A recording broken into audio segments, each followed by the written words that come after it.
Si tu te demandes encore pourquoi tu t'entends si bien avec certaines personnes et moins, voire pas du tout, avec d'autres, alors le livre que j'ai décidé de résumer aujourd'hui est fait pour toi. Après tout, on connaît tous quelqu'un qu'on n'a pas pu encadrer dès les premiers échanges, tandis qu'au contraire, le feeling passe instantanément avec d'autres. Le tout, c'est de savoir pourquoi ça arrive, et c'est ce qu'on va tenter de découvrir dans cette vidéo. Salut à tous et bienvenue sur eBook, la chaîne de podcast où on vous résume des livres sur le dev perso et le mindset. Thomas Erikson, l'auteur de Tous des idiots, est expert en communication. Il s'y connaît donc sur la façon dont les humains fonctionnent, interagissent et communiquent entre eux. Et de par son métier, il a eu l'occasion de côtoyer beaucoup de personnes, ce qui lui a permis d'affiner encore plus son étude. Dans son livre, il se sert du célèbre modèle DISC pour identifier et décortiquer 4 grands types de personnalités, chacune correspondant à un certain degré d'extraversion et à un certain degré d'intérêt pour les autres. Il part alors du principe que les individus sont soit introvertis, soit extravertis, et soit orientés vers la relation, soit orientés vers la tâche, ce qui nous donne 4 personnalités types qu'il classera par couleur. On a ainsi les dominants, qui sont les rouges, les influents, qui sont les jaunes, les stables, qui sont les verts, et les consciencieux, qui sont les bleus. Selon cette classification, les rouges sont par exemple plutôt extravertis et orientés résultats, tandis que les verts sont orientés relations et plutôt introvertis. Ce sont ces différences de personnalité qui expliquent notamment que le courant passe mieux avec certaines personnes, par exemple parce qu'elles sont aussi extraverties que toi, qu'avec d'autres qui t'insupportent.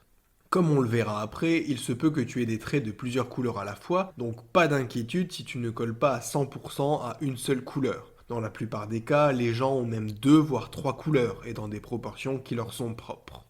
Avant de passer à l'analyse des 4 personnalités dépeintes par l'auteur, assure-toi d'être abonné à cette chaîne YouTube et d'activer la cloche de notification. Ça aide au référencement de cette chaîne et ça m'encourage à produire toujours plus de contenu. Les rouges. Les rouges sont souvent des fonceurs, ils aiment relever des défis, faire les choses à leur manière parce qu'ils ont raison et ils le savent. Ils ont des exigences, des objectifs sur lesquels ils sont concentrés et tu n'as pas intérêt à ralentir leur bonne réalisation. Compétiteurs et ambitieux, ils ne peuvent pas tenir en place. Ils sont plutôt énergiques, aiment quand ça va vite, et s'ils ont besoin de franchir la loi pour atteindre leurs objectifs plus rapidement, alors ils le feront sans hésiter. Ils sont connus pour être directs, fiers d'être ce qu'ils sont, et ils ne s'en cachent pas. Le rouge est comme il est, et si ça ne te plaît pas, c'est pareil. Pour le rouge, il y a 2 manières de faire quelque chose, sa manière ou la mauvaise manière. L'avantage avec cette mentalité, c'est qu'il ne s'encombre pas de l'opinion des autres. Le rouge sait ce qu'il vaut, et à contrario du jaune par exemple, il n'est pas du tout accro à la fame, il s'en fiche d'être apprécié ou non. Dans le monde du travail, il est du genre à donner son maximum et à prendre des décisions rapidement. Il a l'esprit vif et il saura prendre en compte les idées de ses collègues, si et seulement si, ça rend le process plus rapide. Le problème avec le rouge, c'est qu'il peut être intimidant ou écrasant, mais pour autant, tu ne devrais jamais te laisser faire. Il a justement tendance à mieux respecter les personnes qui ne se laissent pas faire, parce que si tu ne lui montres pas que tu as du répondant, il te verra comme quelqu'un de faible. Si tu te retrouves face à un rouge, il te faudra avoir la hargne et faire les choses bien et rapidement, car le rouge a horreur des gens lents, inactifs et sans ambition. D'un point de vue du langage corporel, tu reconnaîtras le rouge à sa poignée de main ferme, à son regard franc et à sa propension à se pencher en avant. La plupart du temps, tu peux aussi le reconnaître de loin car il parle fort et vite. Parmi les personnalités qui ont une personnalité rouge, on peut par exemple citer Donald Trump, bien qu'il ait aussi un côté jaune, ou dans l'univers Star Wars, Dark Vador. Les jaunes. Les jaunes sont encore ceux que tu auras le plus de facilité à reconnaître parce qu'ils sont super extravertis. Ils aiment parler à tout le monde et font volontiers de nouvelles connaissances. Ils sont tout le contraire d'une personne timide et réservée et ils vont s'ouvrir à toi comme s'ils te connaissaient depuis des années. Assez populaires, ils retiennent en général toute l'attention car ils sont galvanisants, parlent beaucoup, font des grands gestes, ont beaucoup d'humour et sont généralement assez appréciés pour ça. Ils adorent faire la fête et être le centre de l'attention. Avec eux, tout est prétexte au plaisir et à la rigolade. Les jaunes voient toujours le bon côté des choses et à contrario des rouges, ce sont des personnalités très empathiques qui s'intéressent réellement aux autres. Ils te feront te sentir apprécié, important et ils te redonneront le sourire à coup sûr si tu vis une période difficile. Côté profession, ils sont généralement plus heureux dans des métiers où il n'y a pas de routine, ou qui leur permettent d'exprimer pleinement leur créativité, si possible en groupe. Ils sont très imaginatifs, donc capables de trouver des solutions auxquelles personne n'a pensé. Ils sont également de bons orateurs et de bons baratineurs. Donc s'ils sont faciles à vivre et qu'ils croquent la vie à pleines dents, ils prennent généralement peu de choses au sérieux et ça peut être difficile de travailler avec eux parce qu'ils sont souvent en retard, se dispersent beaucoup et ne restent pas concentrés très longtemps. S'ils sont très énergiques et que beaucoup de projets fusent dans leur tête, ils sont plutôt des beaux parleurs que des gens qui prennent réellement les choses en main. Car encore une fois, ils sont plutôt orientés relation. Ils aiment les autres, mais veulent aussi et surtout se faire aimer des autres. Le problème avec ça, c'est que ça peut les conduire à des tendances mythomanes ou à parler de sujets qu'ils ne maîtrisent pas juste pour se mettre en valeur. Sans le vouloir, ils peuvent aussi être amenés à écraser les personnalités à tendance introvertie qu'ils jugeront trop sérieuses, ennuyeuses et à qui ils couperont volontiers la parole. Ils peuvent aussi paraître égoïstes et monopolisent la parole plus qu'ils n'écoutent les autres. D'un point de vue du comportement, le jaune est plutôt amical. Il a un ton jovial, se tient souvent près de son interlocuteur et il a tendance à être plutôt tactile. Parmi les personnalités qui ont une personnalité jaune, on peut par exemple citer Jim Carrey ou, dans l'univers Star Wars, Han Solo. Les bleus. En un mot, le bleu est l'exact opposé du jaune. Dans sa vie professionnelle comme dans sa vie privée, il est carré, méthodique et organisé. Typiquement le genre de personne qui adore organiser sa vie dans un fichier Excel. Il aime les choses démontrées par les chiffres, les statistiques et les pourcentages. Ainsi, il exercera plus volontiers des métiers nécessitant d'être pointilleux, comme analyste financier, avocat ou encore comptable. Leur sens de l'analyse les pousse généralement à être des spécialistes dans leur domaine.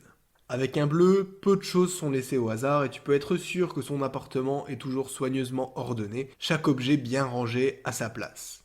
En revanche, il est introverti et c'est souvent un personnage de second plan. Il parle peu, mais tu peux être sûr que quand il ouvre la bouche, c'est pour dire quelque chose de pertinent.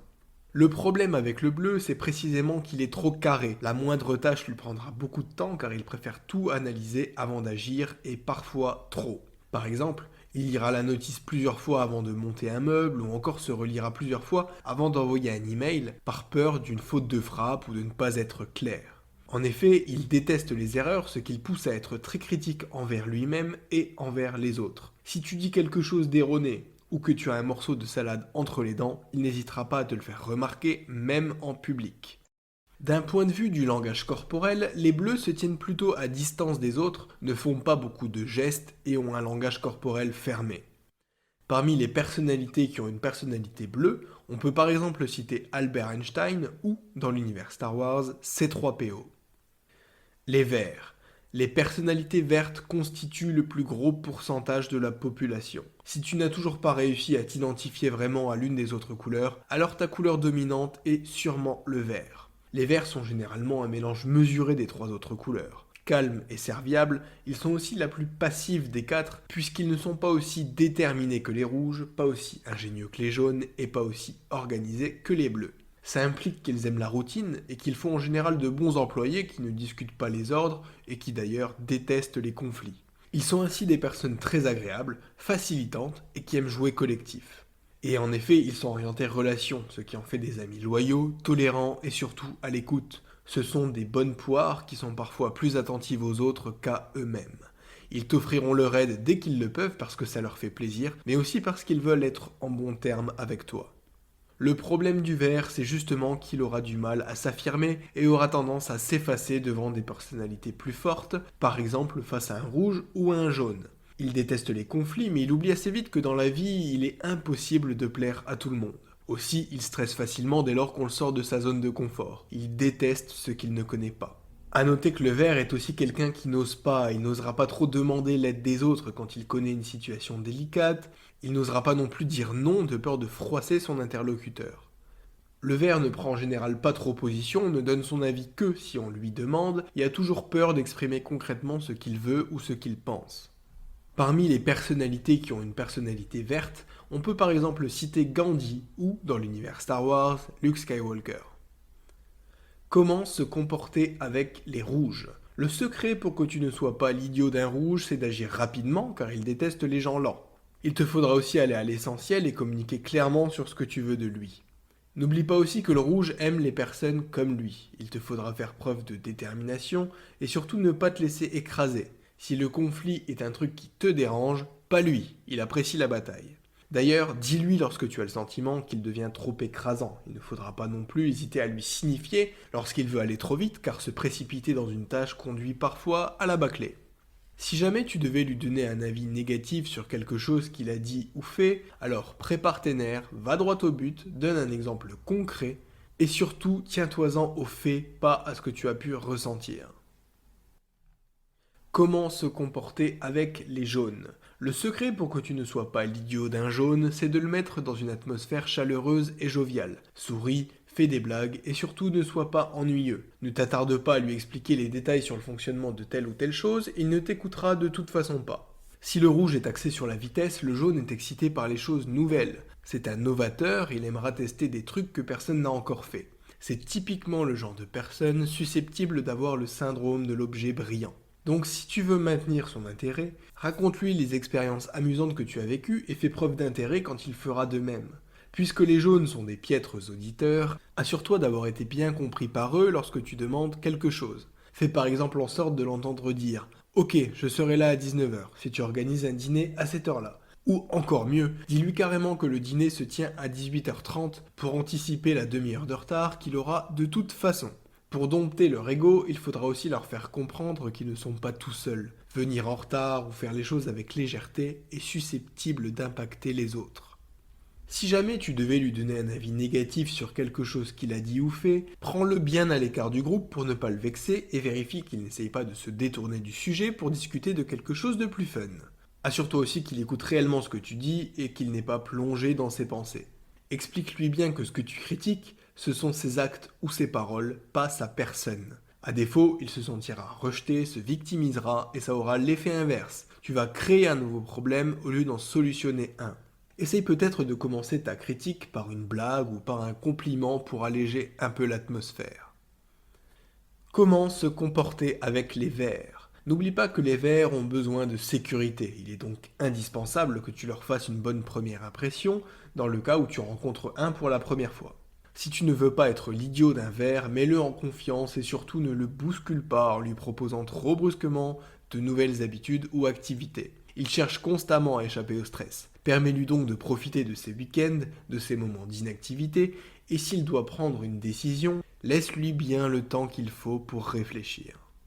Pour toute activité que tu lui proposeras, car oui, il ne proposera rien de lui-même, précise-lui exactement comment les choses vont se dérouler afin qu'il puisse visualiser à l'avance la manière dont ça va se passer et donc de lui épargner un stress. Il en va de même lorsque tu as à formuler une critique à un vers. Pense bien à le prendre à l'écart, à le ménager, à expliquer quelle habitude il devrait changer et comment il devrait le faire. Tu devras aussi accepter que ce changement d'habitude prenne beaucoup de temps. N'oublie pas, on ne presse pas un verre. Si jamais tu devais lui donner un avis négatif sur quelque chose qu'il a dit ou fait, alors vas-y sans détour mais en douceur quand même. Si tu es trop brusque, tu casseras son ego et il deviendra encore plus passif que ce qu'il n'était auparavant. Si tu es trop sec avec lui, il va se dire que tu le prends pour un incapable et donc il ne va plus se fatiguer, il va tout simplement se braquer et ne plus rien faire. Comme on le ferait avec un jaune, rappelle-lui que tu n'as rien contre lui personnellement, mais seulement contre son comportement. Comment se comporter avec les bleus? Si tu ne veux pas être l'idiot d'un bleu, il ne faut surtout pas lui montrer ton impréparation à une situation. Si tu lui fixes un rendez-vous, tu te dois d'être à l'heure et d'anticiper toute situation qui pourrait te mettre en retard. Avec lui, pas d'excuse du type « je suis en retard, mais ça n'est pas de ma faute ». Bien sûr que c'est de ta faute. Tu n'avais qu'à te préparer à toutes les éventualités et prévoir un plan B. Tu te devais de faire de ton mieux pour arriver à l'heure. Dans le cadre professionnel, montre-lui bien que tu connais le dossier sur lequel tu as travaillé et surtout ne te vexe pas de l'absence de remerciements. Tu étais préparé, c'est normal, tu as simplement fait ton travail correctement et ça n'a rien d'extraordinaire. Les bleus essaieront aussi de te piéger en te posant des questions pour lesquelles ils ont déjà la réponse. En pareil cas, il est déconseillé de répondre de manière imprécise, de leur mentir ou encore de répondre alors que tu ne sais pas.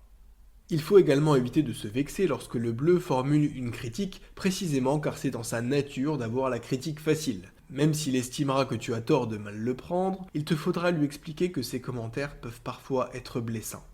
Si jamais tu devais lui donner un avis négatif sur quelque chose qu'il a dit ou fait, alors rappelle-toi que normalement, c'est lui le roi de la critique. Alors assure-toi d'être bien préparé et de fonder tes arguments, sinon il ne va pas te louper. Tu devras lui donner des exemples précis et détaillés de ce qui ne va pas et lui expliquer pourquoi ça ne va pas, au besoin en utilisant un exemple chiffré du type: tu as passé beaucoup de temps sur ce dossier. C'est embêtant car ça implique qu'on facture ce temps au client. Et comme ton taux horaire est de X euros, alors ça lui coûte 10% de plus que si tu étais un peu moins tatillon. Quoi qu'il en soit, ne te sens pas le besoin d'être familier ou amical. Pour lui, c'est prendre des détours. Concentre-toi sur les faits et sois prêt à ce qu'il ne se laisse pas faire. Il critiquera les solutions que tu proposeras, par exemple parce qu'il les avait déjà envisagées et qu'il en avait déduit qu'elles ne fonctionneraient pas. En véritable monsieur je sais tout, il ne se laissera pas faire. Articulation entre les couleurs. Un groupe équilibré, par exemple au bureau ou dans un groupe d'amis, devrait idéalement être constitué de toutes les couleurs, si possible à parts égales. Toutefois, il est déconseillé de faire collaborer directement des couleurs antagonistes. Par exemple, faire collaborer un rouge avec un bleu sur un projet, ça fera du sens, parce que tous deux sont orientés vers leurs problématiques communes, avec l'un qui rassemble des éléments et l'autre qui prend des décisions sur la base de ces éléments. Donc on voit une certaine complémentarité.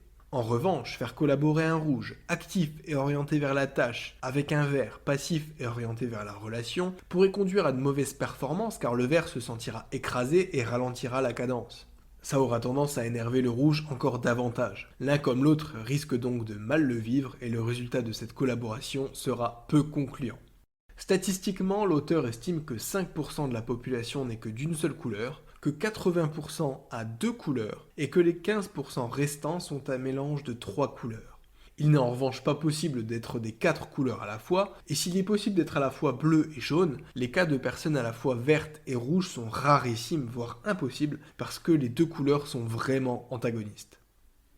J'ai tout fait pour être le plus complet possible afin que tu puisses identifier ta ou tes couleurs. J'espère aussi que ça t'aidera à mieux communiquer avec les personnes de ton entourage en fonction de leur couleur. Te concernant, n'hésite pas à me dire en commentaire à laquelle ou auquel tu penses appartenir. N'hésite pas non plus à liker et à partager cette vidéo si tu l'as appréciée.